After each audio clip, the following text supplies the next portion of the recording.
ओम आप्यायन्तु ममांगानि वाक्प्राणश्चक्षुश्रोत्रम् अथो बलमिन्द्रियाणि च सर्वाणि सर्वं ब्रह्म उपनिषदम् माहं ब्रह्म निराकुर्याम् मा ब्रह्म निराकरोत् अनिराकरणमस्तु अनिराकरणं मे अस्तु तदात्मनि विरते ये उपनिषत्सु धर्मा ते मयि सन्तु ते मयि सन्तु।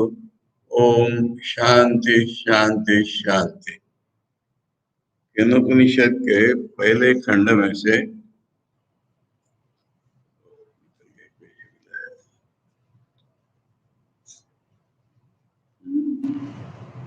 वाक्य चौथा मंत्र, चौथे मंत्र का भाष्य हम लोग पढ़ रहे हैं।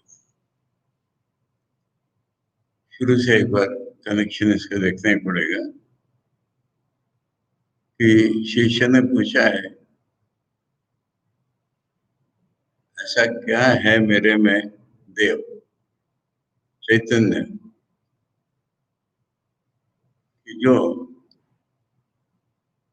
मेरे मन को, प्राणों को, इंद्रियों को अपने विषयों के प्रति बाहर भेजता है। यानी मैं नहीं भेजता और ये लोग अपने आप ही नहीं जा सकते, इसलिए चैतन्य और कौन है। इतना जो विश्लेषणात्मक साधक है उसको गुरु बोलते हैं कि तू थोड़ा और भीतर जाएगा तो देखेगा कि कान तेरे सुनने का साधन है, पर बिना चैतन्य के तो कान सुन ही नहीं सकते ना। इसलिए कानों का कान, मन का मन, वाणी की वाणी, आंखों के आंख, प्राणों के प्राण, ऐसा वही है सुनने वाला भी, और वही तेरे इंद्रियों के रूप में, वही विषयों के रूप में, वही तो एकमात्र सत्य है। और इसको अगर तू रियलाइज कर लेता है जो भी कोई, तो अपने इंद्रियों से उठ जाता है ऊपर, और इस लोक से ही ऊपर उठ जाता है, इस अनुभव वाली, हमारे आज के अनुभव वाली दुनिया से, और अमृत हो जाता है।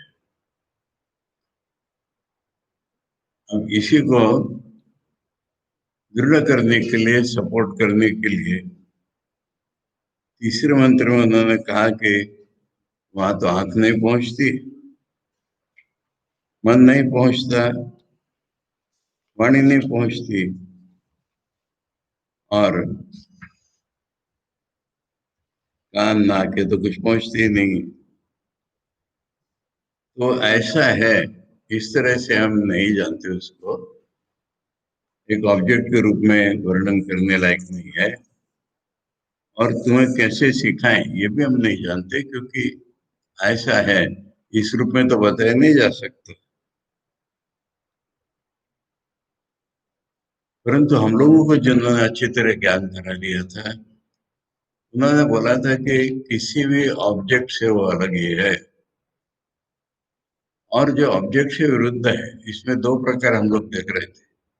एक तो ऑब्जेक्ट से विरुद्ध सब्जेक्ट है, और दूसरा अव्याकृत प्रकृति, माया, हमारे गहरी नींद की अवस्था में हम जो होते हैं वो, जो कि हमें दिखाई नहीं पड़ सकता कभी भी। गहरी नींद में क्या है हम कभी भी नहीं देख सकते। ये दोनों चीज हम कहेंगे कि अननोन, इनसे भी वो ऊपर है।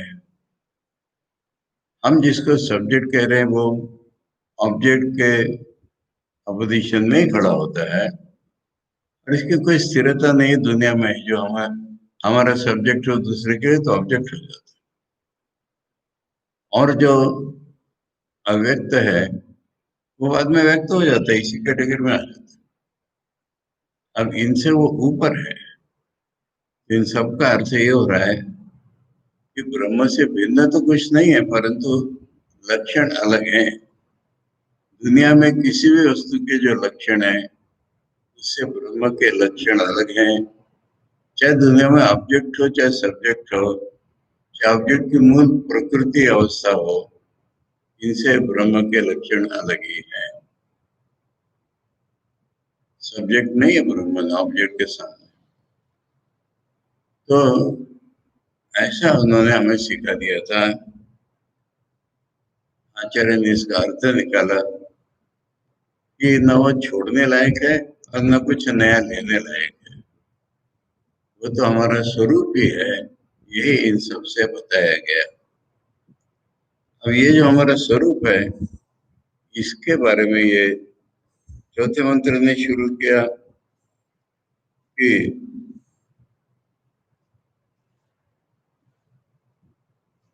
साधारणतः हमारे मन में ये आता है कि हम तो एक सब्जेक्ट हैं, हम तो एक जीव हैं, हम जन्म मृत्यु के अधीन हैं और हमसे अलग हमारा कोई उपास्य होता है जो कि ब्रह्म है, जो सबका नियामक है, जो हमारा भी नियामक है, जिसने हमको सृष्टि किया है।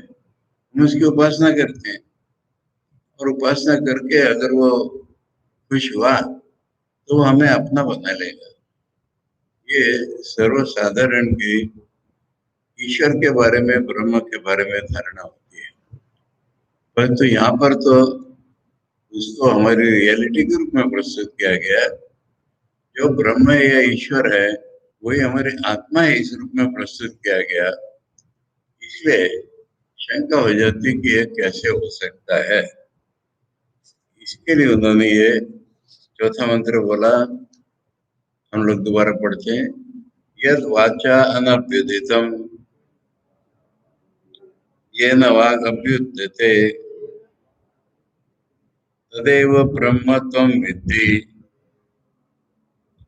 नेदम यदिदम उपासते। वाणी के द्वारा जो प्रकट नहीं किया जाता,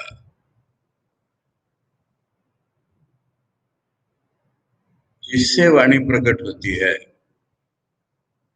उसको तू ब्रह्म जान। इदम रूप में तू जिसकी उपासना करता है वह ब्रह्म नहीं हो सकता। उपासना जब भी हम करते हैं तो इदम यानी एक ऑब्जेक्टिव हो जाता है हमारे लिए। वो ब्रह्म कैसे होगा? कितना भी बड़ा हो, ईश्वर हो, शिव हो, विष्णु हो, जो भी कोई हो, जब हम उसको मन में धारणा करके उपासना करते हैं तो वो तो ऑब्जेक्ट हो गया हमारे लिए। और ऑब्जेक्ट तो वो है ही नहीं, विदिता से अन्य है। इसलिए हमसे अलग ऐसी कोई चीज ब्रह्म नहीं हो सकती। ये बताने के लिए चार पांच मंत्र का प्रयोग है। एक एक इंद्रिय को लेकर के सबसे पहले वाणी को ही लिया। इसलिए लिया है कि किसी भी रूप को प्रकट करने का हमारा साधन तो वाणी ही है। हमारे किसी दूसरे को अपना अनुभव बताना है तो वाणी के बिना कैसे बताएंगे? इसलिए अगर हम किसी चीज को अनुभव में कर लेते हैं तो हम वाणी से बताते हैं। इसलिए वाणी को सबसे पहले लिया कि वाणी से बताने लायक चीज नहीं है। इसको अभी आचार्य हमें समझा रहे हैं। यह देखो, आचार्य की शैली हमें मालूम हो गई है। मूल शब्द, उसका अर्थ, ऐसा बताते बताते फिर वाक्य जब पूरा होता है तो उसका अर्थ बताना। तो यद माने जो, जो क्या, अब तक जो हमने जो सुना उसी को आचार्य कह रहे हैं चैतन्य मात्र सत्ता कम। सत्ता माने एग्जिस्टेंस, चैतन्य माने कॉन्शियसनेस। ये आनंद नहीं लाया है जरूरत में, इसलिए conscious existence, consciousness as existent, existence as consciousness. अगर कोई चीज है हम कहते हैं तो ज्ञान में बिना कैसे कहते हैं? किसी चीज को हम है तो तभी कहते हैं जब हम ज्ञान हो रहा है उसका। और अगर किसी चीज का ज्ञान हो रहा है तो उसको नहीं कैसे कह सकते? इसलिए ये दो चीजें अभिन्न है, दो प्रकार से देखना है इसको। जो सत्य है वही चित है, जो चित है वही सत्य है। अगर हमने उसको जाना नहीं है तो है कैसे कह रहे? और अगर हमने जाना है तो सुना ही कैसे कह रहे? तो इसलिए सत और चित के दो ओरों से देखने का एक ही वस्तु का नाम है। अब आनंद यहाँ जरूरत नहीं है, क्योंकि हम हैं इस भाव से हमको आनंद हो, जरा दूर की वस्तु। इसलिए कह रहे हैं कि यद का अर्थ है चैतन्य मात्र सत्ता कम, चैतन्य मात्र, कॉन्शियसनेस ओनली, ये एग्जिस्टेंस, यही तो अब तक इसी की बात हुई है ना, कि जो एग्जिस्टेंस और कॉन्शियसनेस है, अस्ति भाति है और ज्ञानमय है, ज्ञानपूर्ण है, ज्ञानी है, ज्ञान स्वरूप है और अस्थि स्वरूप है और चेतन है, चेतन है और है, यही तो बोला है ना, मात्र, इसके सिवा दूसरा कुछ नहीं है। तो यहाँ यह शब्द का अर्थ हुआ चैतन्य मात्र सत्ता का, मैंने अब तक जो बोला है 3 मंत्रों में, उसका तो यही अर्थ हुआ ना, चैतन्य मात्र सत्ता। अब अगला शब्द है वाचा अनभ्युदिता। वाचा शब्द को आचार्य समझे, वाचा मैंने वाणी के द्वारा, वाणी क्या है पहले, इसको खूब एनालिटिकली आचार्य यहाँ समझा रहे। वाचा वाग इति, वाचा मैंने तृतीया, वाग की तृतीया, तो पहले वाग का अर्थ समझ लो। युवा मूलादिषु अष्टसु स्थानेषु विषक्तम,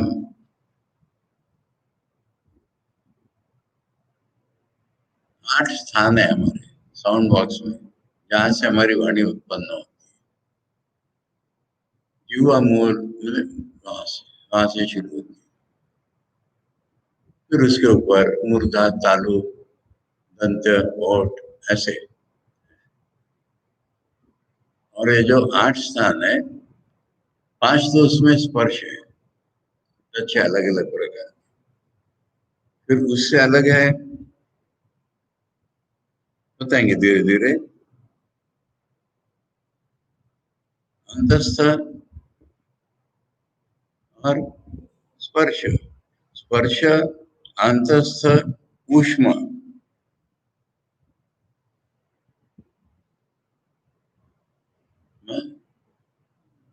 स्पर्श माने ये 5, अभी तो भी स्पर्श करके निकालते हैं ना, क और क ज ड त प, यानी क ख ग च च ज, ये 5 वर्ण 25 है।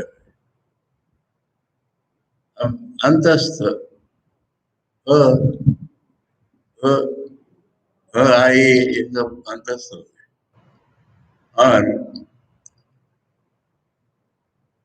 अंतस्थ कौन से बंगाली में बोलते हैं, अंतस्थ य, अंतस्थ अ, ये भी अंतस्थ है।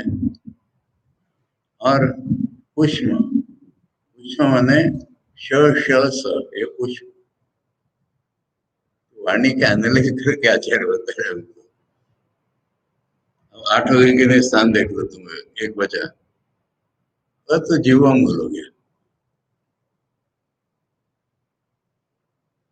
जीवा मूलादिशु अष्टसु स्थानेषु, ये देखो यहाँ दिए हुए हैं, जिह्वा मूल, हृदय, कंठ, मूर्धा, दंत, नासिका, ओष्ठ और तर, ये 8 स्थान है।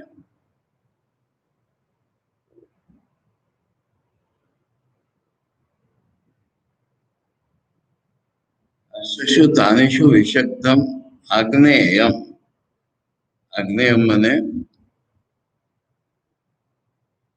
अग्नि देवता से अधिष्ठित, कॉस्मोस में इसके अग्नि देवता है, समष्टि में, तो उसके अनुग्रह से हमारे में उत्पन्न होती है।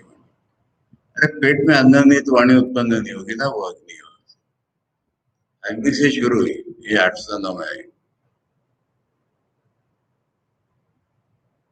वर्णा नाम अभिव्यंजक, और इसे वर्ण माने स्वर भी इंक्लूड करो, स्वर वर्ण इससे प्रकट हुए, 8 स्थान से अग्नि से निकली, 8 स्थानों में से बाहर आई और ये स्वर वर्ण इसमें प्रकाशित हुए।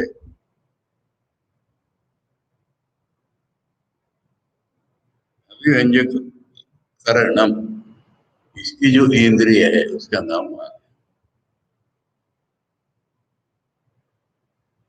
वर्णाश्च अर्थ संकेत परिच्छिन्न, और हर वर्ण का एक अर्थ होता है। अर्थ का संकेत माने हिंट, इससे ही हर वर्ण बनता है। परिच्छिन्न माने उतना मेजरमेंट है उसका, वो माने इतना, का माने इतना। एतावंत एवं एतावंत माने ऐसा लिमिट करते हैं। एवं क्रम प्रयुक्ता इति, और इसको हम किसी ऑर्डर में बोलते हैं, प फ ब आई। तो ये वाणी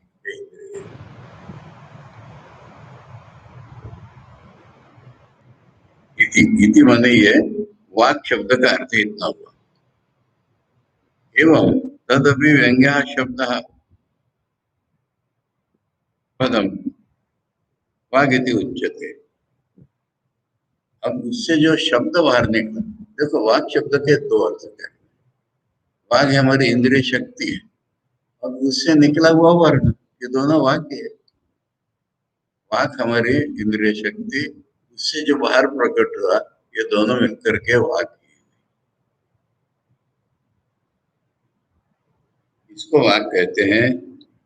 अब ये ऐतरेय आरण्यक से इसके लिए लाए, मैंने आचार्य ने इतना एनालाइज किया, और उनका भरोसा एनालिसिस पर नहीं है, भरोसा है वेदों पर। इसलिए आकारो वही सर्वावाक, आकार ही सारे वाणी है। सा ऐसा स्पर्श अंत स्पर्शान स्पर्श अंतस्थ उष्मभिर व्यज्यमाना भवे नाना रूपा भवति। वही है स्पर्श उष्मा अंत रूप में अ ही अलग अलग हो गया, अ निकला। अब अ को हमने कहीं स्पर्श किया, या उसको उष्मा होने क्या होता है मालूम है? विस्लिंग साउंड, श स, ये ऐसे प्रेस करके निकले, कहीं टच नहीं हुए, प्रेस करके निकले। और कोई भीतर ही भीतर, कोई य र ल, ये भीतर ही भीतर। तो ये अ ही नाना प्रकार के हो जाता है, इति श्रुते है। अब उसको और एक प्रकार से देखो, हाँ? वाणी कहाँ का गई है? वेदों में और लौकिक, ठीक है। वाणी से वेद निकले, वाणी से लौकिक शब्द निकले। मीतम माने मेजर, माने जिसको हम पोएट्री कहते हैं, उसमें एक चरण में इतने अक्षर ऐसा फिक्स होता है ना, यानी ऋग्वेद। मीतम का अर्थ जब हम उसको एक पोएट्री के रूप में बोलते हैं, वो ऋग्वेद हो गया। अमितम माने ऐसा नहीं है, प्रोज है, कितने भी अक्षर होते हैं कहीं भी, वो यजुर्वेद हो गया। मीतम अमितम। और स्वरा जो मितम में से ही है पर गाने लायक है, वो सामवेद हो गया। मितम अमितम स्वर, इसमें अथर्ववेद का उल्लेख नहीं आता, क्योंकि अथर्ववेद बाद में बना। अथर्ववेद में ऐसा कुछ नहीं, प्रोज पोएट्री सब कुछ है। अब ये सत्य और अनृत बोल रहे हैं। सत्य माने ये तीनों मिलकर के वेद हो गए, अनृत माने लौकिक शब्द, वानरियल में डाल दिए। येष विकारो यस्य, वाणी के ये विकार हो गए। वाणी माने इंद्रिय, वाणी माने उससे निकला हुआ अक्षर, और ये वेदों में और लौकिक में चला गया। 3 प्रकार के वेद, वो हो गए सत्यवाणी, और बाकी असत्यवाणी। एग्जॉस्ट करके बोल रहे हैं वाणी से क्या क्या हो सकता है। दया वाचा, अब इसकी तृतीया करो। वाक में इतना सारा इंक्लूड हो गया, उसकी तृतीया करो, दया वाचा। अब उस वाचा में क्या है? पदत्वेन परिच्छिन्नया कर्ण गुणवत्या पद उसका जब शब्द बन जाता है वो उतनी लिमिट हो जाता है अर्थ उसका। टेबल चेयर अर्थ लिमिट करने वाला एक पद होता है। और कर्ण गुणवत्ता जिस इंद्रिय से निकले उसके गुण उसमें आ जाते हैं। ये वाचा अनभ्युदितम अप्रकाशितम अनभिव्यक्तम उसके द्वारा जो प्रकाशित नहीं है। वाणी का एग्जॉस्टिवली उन्होंने वर्णन करके रख दिया हमारे सामने।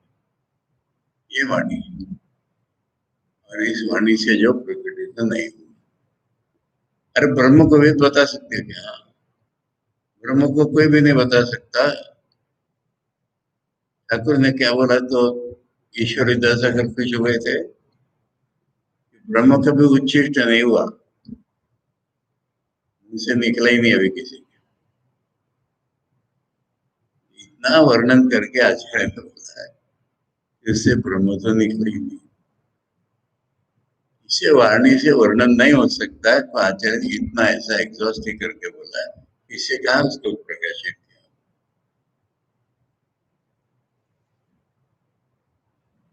और फिर ब्रह्म क्या है? ये न ब्रह्मणा विवक्षित अर्थे सकरण वांग अभ्युदते उस ब्रह्म के द्वारा ही किसी अर्थ को प्रकटने के लिए वाग इंद्रिय और वाग दोनों निकलते हैं। उस ब्रह्म से ही चैतन्य सत्ता से ही किसी चीज को बताने के लिए इंद्रिय को लेकर के वाणी की वाग उत्पन्न होती है। चैतन्य ज्योतिषा प्रकाशते वे ब्रह्म को ही बोल रहे हैं कि चैतन्य ज्योति जो है उससे वो बाहर आती है, प्रकट होती है। प्रयोज्यते यानी प्रयोग की जाती है। चैतन्य ज्योति के द्वारा किसी अर्थ में ये वाणी प्रकट की जाती है। इति एतत् यद वाच्यो हो वाग इति उक्तम्। इसी को दूसरे मंत्र में वाणी की वाणी बोलते हैं।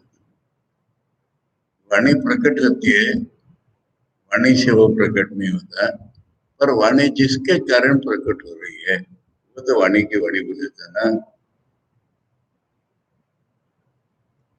वदन वाग ये बृहदारण्यक का बड़ा सुंदर है। केनोपनिषद में जो बोला है ना, केनोपनिषद में सबको इकट्ठा करके बोला है, वाणी की वाणी मन का मन। अब अगर अलग अलग लोग ये जो बृहदारण्यक उपनिषद का जो मंत्र प्रतीक दिया है इसको पूरा समझना पड़ेगा। 147 में हमेशा बताता रहता ना वो मंत्र है ब्रह्म कि पहले हम थोड़ी सी पहचान कराते फिर पूरी पहचान करें। थोड़ी सी पहचान ये है कि हमको जब लगता है कि हम बोल रहे हैं तो वो बोल रहे हैं, ये थोड़ी पहचान है। पूरी पहचान क्या है? वो हमारी आत्मा है, ये पूरी पहचान है। पर आत्मा एकदम एब्स्ट्रैक्ट हो जाएगा ना, इसलिए पहले थोड़ी पहचान करें। इसलिए जब हम सोचते हैं तो वो सोचता है, जब हम देखते हैं तो वो देखता है। इस सबको बोला है कि थोड़ी तो आंशिक पहचान है। रियल पहचान क्या है? वो हमारी आत्मा है। और आत्मा अगर हम जान गए ना तो फिर हम बोलने वाला सुनने वाला सब जान। ये प्रकरण है।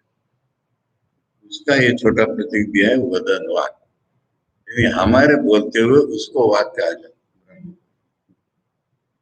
जब हम बोलते होते हैं तो उसका नाम वाक हो जाता है। तो ये वाक उससे के द्वारा प्रकाशित हुई, इसके लिए ये बृहदारण्य का मंत्र।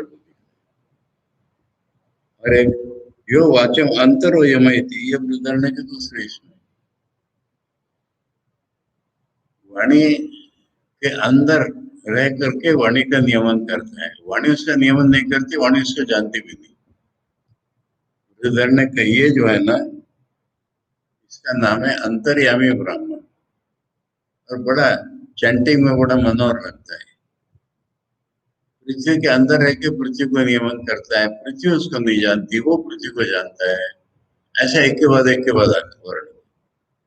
आकाश के अंदर रह के आकाश को नियमन करता है, आकाश उसका नियमन नहीं करता, आकाश उसको जानता भी नहीं। ऐसा ऐसा उसका वर्णन है। वही याज्ञवल्क्य जनक की सभा में जो प्रश्न पूछे गए, उसमें एक ने पूछा है अंतर्यामी, और याज्ञवल्क्य उसको बताया। उसमें से ये मंत्र प्रतीक लाया है वाणी की बात में के लिए, कि वाणी को अंदर से जो कंट्रोल कर रहा है ना, वो वाणी के द्वारा प्रकट नहीं हो सकता, वाणी के अंदर से इत्यादि च वाजसनेय के उपदेश को वाजसनेय शाखा कहा जाता है। तो वहां से ये दो मंत्र प्रतीक लाए। अब उदाहरण में और एक प्रकरण है। या वाक् पुरुषेषु सा घोषेषु प्रतिष्ठिता कश्चित् ताम वेद ब्राह्मणा इति प्रश्न उत्पाद्य प्रतिवचनम् उक्तम् सा वाग्या स्वप्ने भाषते इति। वाणी का और एनालिसिस कर रहे हैं। हाँ? प्रश्न पूछा गया था,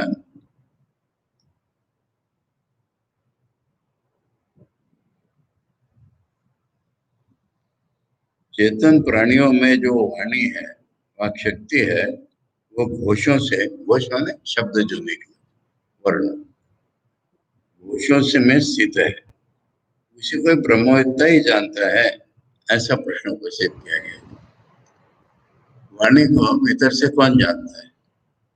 वो कह रहे वाणी तो वो होती है, सा वाग्या स्वप्ने भाषते इति। अरे स्वप्न में तो वाणी का प्रयोग कर रहा था, वहां कौन सी वाणी है? वो असली वाणी है, माने बाहर प्रकटने की जरूरत ही नहीं है। वहां कहाँ से प्रकट हो गई? उसके प्रकाशक कौन है? ऐसा करके सीखा है उदाहरण में। दूसरे अध्याय में ये अलग अलग हो गया था। ये वदन वाक्य पहले अध्याय में से लाया था 147, और वो अंदर से यमन करते ये तीसरे अध्याय में था। चौथा अध्याय जो है ना, युक्ति प्रदान, यानी याज्ञवल्क्य के जनक की सभा में याज्ञवल्क्य गए, यज्ञ सभा नहीं, जनक के क्या कहेंगे हम, पैलेस में सभा, उसके राजमहल में गए याज्ञवल्क्य, और वहां जनक से बातचीत चल रही। अब जनक राजा बड़ा बुद्धि वाला है, तेज, इसलिए उसको जो याज्ञवल्क्य ने सिखाया, उसको तर्क प्रधान, आर्गुमेंट प्रधान, उसमें इस तरह का आर्गुमेंट है कि वाणी को कौन जानता है? वाणी कौन सी? जो सपने में बोलता है वो वाणी ना, ये बाहर की प्रकट वाणी नहीं।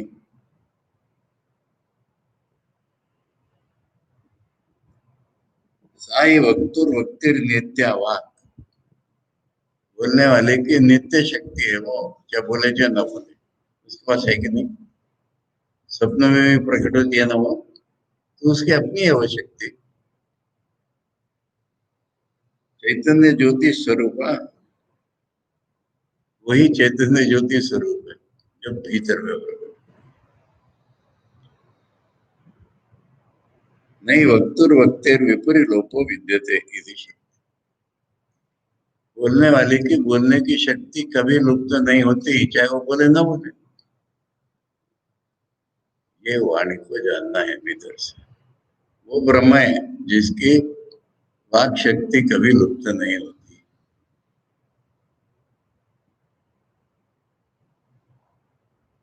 इन सबका अर्थ ये हुआ कि तदेव आत्मस्वरूपम ब्रह्म, वो ब्रह्म आत्मा स्वरूप है। निरतिशयम माने उससे बड़ा और कोई नहीं है, सर्वव्यापी है। भूमाख्यम, भूमा माने अनंत, इन्फिनिटी, भूमा उसका नाम है। ये 33 का प्रकरण हो जाएगा, सत्यम ज्ञानम अनंतम। अभी तक सत्यम ज्ञानम बोल रहे थे, बोल रहे वो तो अनंत है। वो मेरे द्वारा तुम्हारे द्वारा लिमिटेड नहीं है, मेरी रियलिटी तुम्हारी रियलिटी नहीं है, अनंत है। और उसका ब्रह्म नाम क्या है? गुरुत्वाद ब्रह्म ही थी, सबसे बड़ा है इसलिए उसका नाम ब्रह्म। विद्धि, विद्धि माने गुरु बोल रहे हैं ना, उसको तू ब्रह्म जान। जो वाणी से प्रकट नहीं हो रहा है, जिससे वाणी प्रकट होती है, तदेव ब्रह्म त्वं विद्धि। यानी तो ये वाग आदि उपाधि वाचो वाक्यस्य चक्षु श्रोत्र से शुद्ध मनुष्य मना करता भोक्ता।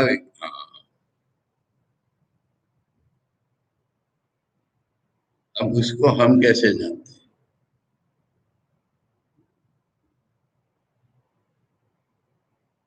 वाणी की वाणी, यानी वाणी के भीतर का चेतन। हम बोलते हैं इसलिए हम ब्रह्म को जानते हैं, नहीं तो हम कैसे जानते हैं? आंखों से हम देखते हैं इसलिए ब्रह्म को जानते हैं, पहचान के ये साधन है हमारे। ये बाहर की दुनिया को पहचानने के साधन नहीं, यही तो ब्रह्म को पहचानने के साधन है। आंखों की आंख, कानों के कान, मन का मन, इसके अलावा और भी उपाधियां हैं। हाँ, करता भोक्ता। हमें जो लगता है हम कुछ करते हैं, अरे होंगे तब तो करेंगे। ये रियलिटी ब्रह्म। भोक्ता मैंने अनुभव करने वाले तो ब्रह्म ही है। ये सारे उपाधि रूप है ब्रह्म के, ये कहना है। वो तो अनंत है, सर्वव्यापी है।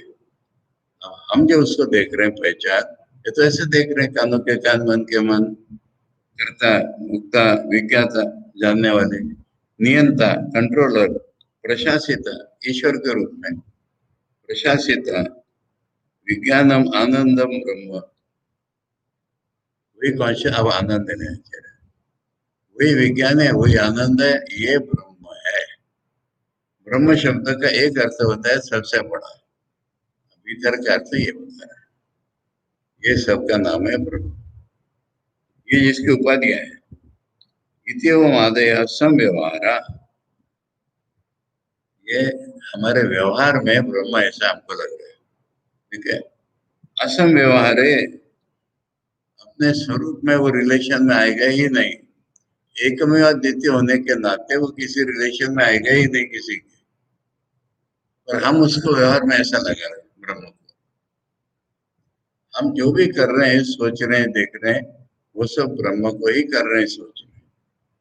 ब्रह्म किंतु ऐसा होगा नहीं, सब्जेक्ट ऑब्जेक्ट में डिवाइड ही नहीं होगा वो। उसका स्वरूप देखो, अब तक उसके उपाधि रूप बताए, और उसका स्वरूप देखो, निर्विशेषे परे साम्य ब्रह्मणि प्रवर्तन्ते। निर्विशेष पर साम्य ऐसा ब्रह्म है, उसमें हम ये व्यवहार लगा देते हैं सारा। कौन सा शुरू है? वाणी से वाणी, मुख्य सारा। तान व्युदस्य आत्मानमेव, उनको निकाल देना पड़ेगा, उनको निकाल देना पड़ेगा। तब आत्मा ही निर्वेश ब्रह्म विद्धि एवं शब्द। तदेव ब्रह्मत्व विद्धि का इतना व्याख्यान किया आचार्य। वही ब्रह्मजान, वही माने ही है, जिसकी ये सारी उपाधियां हैं, पर जो स्वयं उपाधिवाद नहीं है, जो निर्विशेष है, परसाम्य है, पर हम उसको इतने प्रकार से जानते हैं, असम व्यवहार को समव्यवहार में लाते हैं, इनके द्वारा तो उसको जान। यहाँ तक है तदेव ब्रह्म तुम विद्धि, विद्धि के ऊपर से इतना है सारा। अब रह गया शब्द न इदम यदिदम उपासते, न इदम ब्रह्म यदिदम इति उपाधि भेद विशिष्टम अनात्मा ईश्वरादि उपासते। इदम का अर्थ क्या होता है? उपाधि भेद विशिष्टम, मैंने किसी न किसी रूप में, किसी न किसी उपाधि में। अनात्मा, वो तो आत्मा हो ही नहीं। ऐसा ईश्वर है हमारा। हम जिसकी उपासना करते हैं वो किसी उपाधि विशिष्ट, उपाधि विष्णु है, शिव है, विष्णु है, ये उपाधि विशिष्ट हो गए। रामकृष्ण है, ये उपाधि विशिष्ट हो गए, आत्मा नहीं हुए, ईश्वर है। इसको उपासना करते माने ध्यान करते हैं। तदेव ब्रह्म त्वं विद्धि इति उक्ते अपि, उसी को ब्रह्म जान तो बाकी तो छूट ही गए ना। परंतु फिर भी हमारा मन लौटता है, इसलिए डबल करो। अरे वो हवन में बताया ना, अपने यहाँ अलग होता है। जो इंद्राय स्व इदम इंद्राय, हमें सिखाया था इंद्राय स्व इदम न मम। इंद्राय बोलने के बाद तो मेरा नहीं है ना, पर उसको एम्फसाइज करते हैं। तो उस तरह से ये है कि तदेव ब्रह्म, सुंदर भाष्याचार्य, तदेव लॉजिक नहीं है, ये साइकोलॉजी है। तदेव ब्रह्म तुम बोल दिया, और ब्रह्म हो ही नहीं सकता ना। उसी को जो ब्रह्म जान बोला है, परंतु फिर भी उसको एम्फसाइज करने के लिए बोलते ये नहीं। इति उक्ते अपि न इदं ब्रह्म इति अनात्मनो अब्रह्मत्वं पुनरुच्यते। अनात्मा का अब्रह्मत्व, जो मेरे आत्मा नहीं वो ब्रह्म नहीं है। नियमार्थम, नियमार्थम मैंने क्या, ये कर्मकांड की और वेदांत की कुछ चीजें कॉमन है। हम ऐसा पॉजिटिव विधान नहीं कर रहे हैं, तुम उसी को ब्रह्म जान, माने मैंडेट हो गया ना, फिर नियम बना रहे हैं कि भाई इसको जान उसको मत जान। जान तो रहे हो तुम, इसको ब्रह्म जान उसको मत जान, ऐसा नियम कर दिया। दूसरा भी प्रकार है, अन्य ब्रह्म बुद्धि परिसंख्यानार्थम, एक नियम होता है, एक परिसंख्यान विधि होता है। मैंने दो तीन चीजें रखी हुई है, तो ये नहीं ये नहीं ये,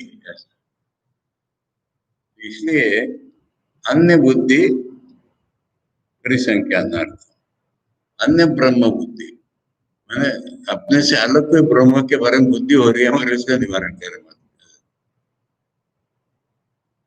या तो दो में से नियम कर रहे हैं, इसको लो, दोनों कर रहे हैं ना, अथवा का अर्थ तो दोनों होता है। इसको लो, उसको मत लो, ऐसा करके ब्रह्म में हमारा मन फिक्स कर रहे हैं। ये मंत्र इसके लिए, पूरे मंत्र का सारांश हो गया कि अब तक जो तुझे सिखाया ब्रह्म ना, उसमें मन लगा, और किस में मत लगा। और किस में हम लगाते हैं, इसलिए कहना पड़ता है और किसी में मत लगा। इतना ये व्याख्या, ठीक है, समझ में आया। धीरे धीरे जब हम पढ़े हैं ना तो कोई मुश्किल नहीं। हम इसी तरह ये वाणी को बड़े विस्तार से समझाया था। इसी तरह से हम मन का,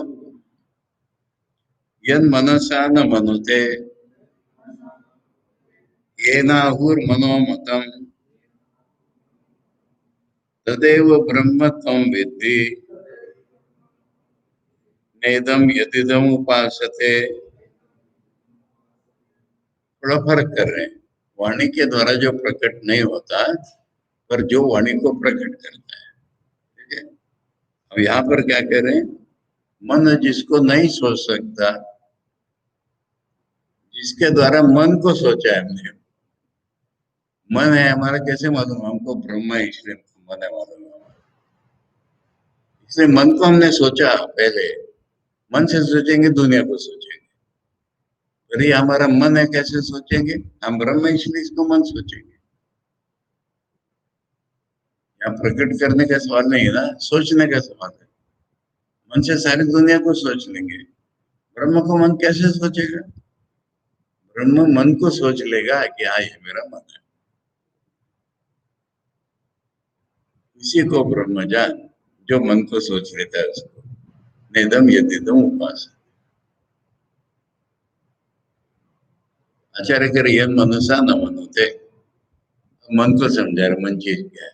मन इति अंतःकरणम बुद्धि मनसो एकत्वेन गृह्यते। देखो मन शब्द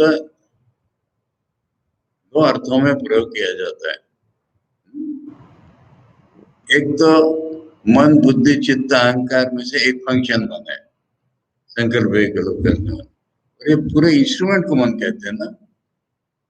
हम जब मन कहते हैं तो मेमोरी आम ये सब उसमें आ जाता है।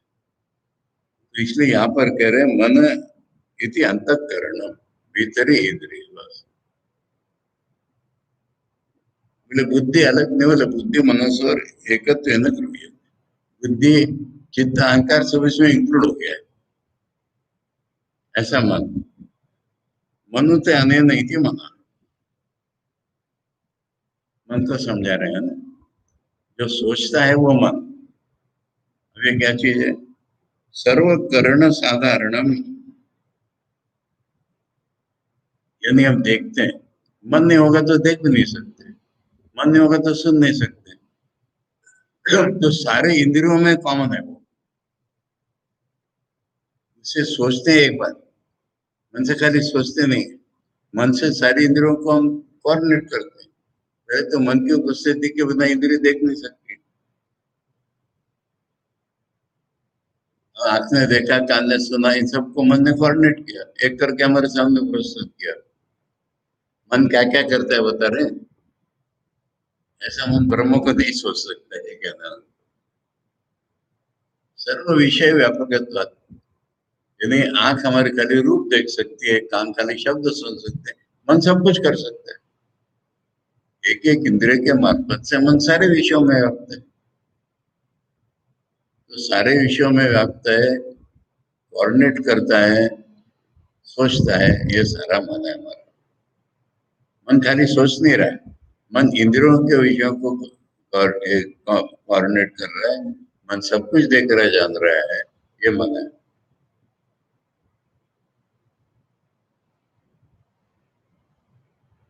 बृहदारण्यक उपनिषद से यहाँ है भाई, नोट कर लो कहीं तो। मन की व्याख्या एक ऐतरेय उपनिषद में उन्होंने निकाली थी। बृहदारण्य 153, ये रेफरेंस नोट कर लो। उसके सामने लिख लो मन की व्याख्या।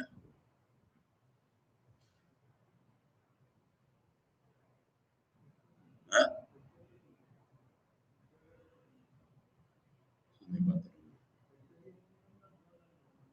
मन क्या क्या करता है? देखो, वेस्टर्न लोग कहते हैं थिंकिंग फीलिंग फील। बृहदारण्य में और ऐतरेय में का इतना ही नहीं है, मन मन बहुत कुछ है। तो ये मन से उसको नहीं सोच सकते तो मन से क्या क्या कर सकते हैं, मालूम होना चाहिए ना। इसलिए वो बृहदारण्य के बृहदारण्य के पहले अध्याय में 5वें ब्राह्मण में तीसरे मंत्र, कामः संकल्पो विचिकित्सा श्रद्धा अश्रद्धा धृति अधृति रीर धीर इति एतत् सर्वं मन एव। इच्छा कहाँ उत्पन्न होती है? मन में। हाँ, ये भी तो मन ही है ना। थिंकिंग फीलिंग विल में कहा है? इच्छा। संकल्प हो, एक निश्चय किसी चीज का, वो मन है। विचिकित्सा डाउट, डाउट को किसमें लोगे? थिंकिंग फीलिंग में। मन का कारण कर्म है वो डाउट। श्रद्धा, विश्वास कर लेना, अश्रद्धा विश्वास न करना। धृति, टेनेसिटी जिसको कहते हैं, किसी चीज को चलाते रहना। अधृति, बीच में हिम्मत टूट जाती है तो हम नहीं धृति कर पाते। री, री माने लज्जा, मॉडेस्टी या प्यूरिटी, तीन अर्थ होते हैं री शब्द के। री किसका नाम है?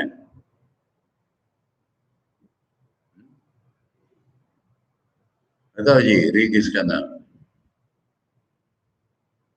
सरस्वती का, शारदा देवी का नाम रीम है। हाँ? शक्ति, देखो ठाकुर की अनेक शक्ति है, उनमें से एक शक्ति ली है।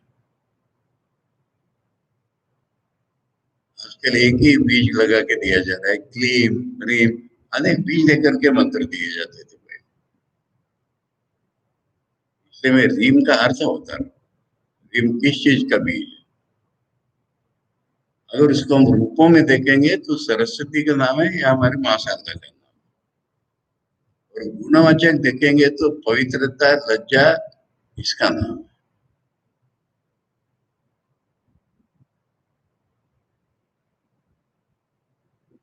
ब्रह्म की पवित्रता की शक्ति, ये शक्ति का विजय है,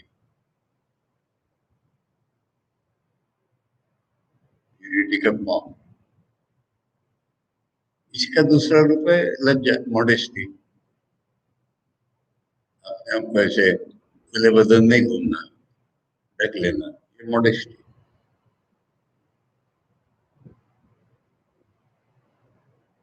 तो ये सारा ही मन का लक्षण है।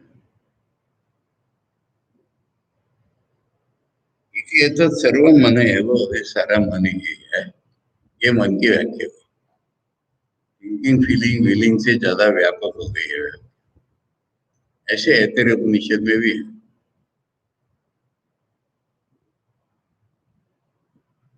इति श्रुते कामादि वृत्ति मन माना। काम आदि जिसकी वृत्तियां हैं वो मन है। मन माने सोचना बोला, मन माने कोऑर्डिनेट करना बोला, ये तो बोल ही दिया। फिर निर्णय के आधार पर ये सब जिसकी वृत्ति है वो। देखो, मन को समझाए बिना, मन से ब्रह्म को नहीं जानते, ये कैसे समझाया जाएगा? इसलिए मन को इतने डिटेल लिया, वाचक को इसलिए इतने डिटेल लिया था कि कोई बात बाकी न रह जाए। वाग इंद्रिय और उसके शब्द वेदों में भी होते हैं, लौकिक में होते हैं, करके इतना सब यहाँ पर हम मन को समझा रहे हैं। कामादि वृत्ति मन ते न मनसा, यह चैतन्य ज्योतिर मनसा अवभाषकम।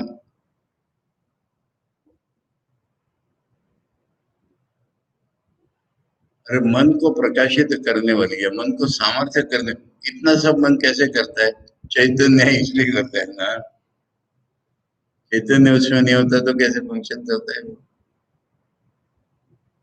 तो चैतन्य ज्योति से प्रकाशित जो मन है वो ऐसा करता है, अपने आप नहीं कर सकता। न मन होते उसके द्वारा हम ब्रह्म को चिंतन नहीं कर सकते।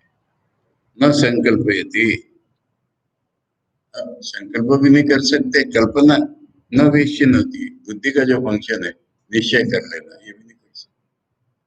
मन के द्वारा न उसको कल्पना कर सकते हैं, न निश्चय कर सकते हैं लोग, यानी दुनिया के लोग। मन के द्वारा ब्रह्म को नहीं जानते दुनिया के लोग। जोड़ना पड़ेगा ना वाक्य पूरा करने के लिए। मनसो अभाषकत्वेन नियंत्रित्वात्, मन का प्रकाशित करने वाला होने के कारण मन का कंट्रोलर भी वही है। ब्रह्म जो है वही मन को कंट्रोल, ये तो मन का मन बोल दिया था, वही चीज है। सर्व विषय प्रति प्रत्येक स्वात्मनि न प्रवर्तते अंतःकरणम। सभी जिसके विषय है ना, उसका भीतर ही मन है ना। शरीर, इंद्रिया, दुनिया, इन सब की तुलना में तो मन भीतर ही है। पर आत्मा तो उसके भी भीतर है ना, वहां कहाँ मन जा रहा है? सारी दुनिया की तुलना में मन भीतर ही है, प्रत्येक मन भीतर ही। सर्व विषय प्रति प्रत्येक इति स्वात्मनि न प्रवर्तन्ते, अपने स्वरूप में नहीं घुस रहा हो। अंतःकरणम, मन माने अंतःकरण, ये सबके अंदर होने पर भी अपनी आत्मा में, अपने स्वरूप में नहीं जा रहा।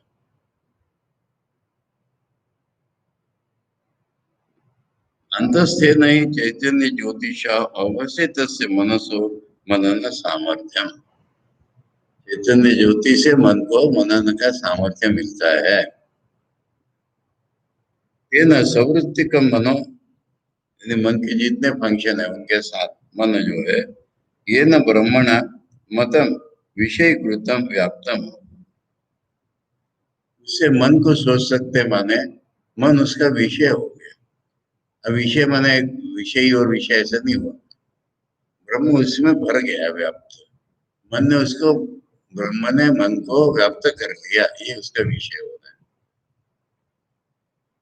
कहते हिंदी ब्रह्म विदा, आहु शब्द न बीच में कहते हैं, ब्रह्म के लोग ऐसा कहते हैं। तस्मात् तदेव मनस आत्मानं प्रत्यक्षतैतरं ब्रह्म विद्धि, ये मन की आत्मा जो है, भीतर से उसको चेतना देने वाला, उसको ब्रह्म जान। निदम इत्यादि पूर्व, बाकी का भाष्यकर नहीं रहे। इदम माने इदम रूप में जिसकी उपासना कर रहा है वो ब्रह्म नहीं है।